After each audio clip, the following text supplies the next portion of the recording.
Hey YouTube, welcome back. It's Chuck. So I have to give you this update. This is my observation hive here in my barn shed, and I've got a series of videos tracking this observation hive over the last year. If you're interested in the observation hive story, I recommend you look back at the history of videos I have on this. But a few weeks ago, I posted a video of this hive dying. There was a small cluster, and I didn't know what to do. And I'm just gonna stop right here and clip in a section of that video of what this hive looked like. This observation hive is just barely hanging on. I drew this dotted line around this small cluster about a week ago, and you can see, actually no, it's about a little bit more than a week ago. They do have some brood in here. The queen is there and they're laying, but they've just lost their critical mass, I think, in order to survive. They might survive, but it's mid-January, the pollen's coming in, and the bees out in the apiary are already ramping up. So these guys are behind.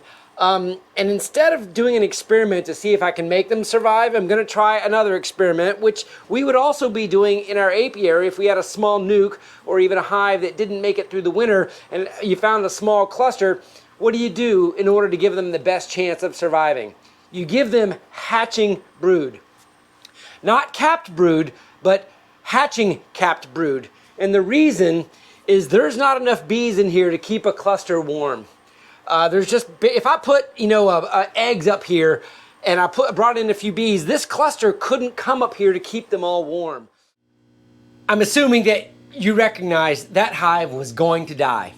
It's January here in Zone 9B in Jacksonville. I took the hive down and I had a queen that was laying well, but she just did not have a population of bees to sustain the hive. And this is the point I want to make here, is a failing queen is not necessarily the issue. It's about the colony's strength. A queen can only lay so many eggs that the workers can keep warm and can feed. So if for some reason the density of the workers disseminate down to a small cluster, that's all the queen can lay.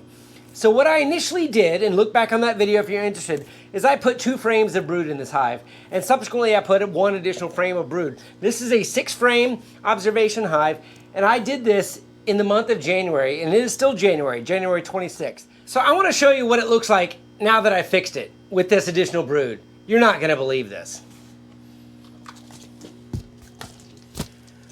This is the same observation hive with the same queen that is right here, red dot queen. She's laying right now, but look at the worker force she now has. All of that capped brood is now hatched, and there is an enormous worker force in here that honestly in the month of January feels like a swarming force. It's unbelievable. I've got my brood minder temperature sensor in here, I've got my oxalic acid extended release in here, and I've got some beetle traps in here also. But this hive has gone from dying to swarming probably in about 3 weeks. I'm just gonna switch it over here and show you the other side. It is unbelievable what has happened to this hive just with the addition of brood. Now, I'm not bragging about saving this hive as much as I want to advertise to all of you beekeepers out there that if you have a weak hive, all they need is a little bit of brood. Give them some brood.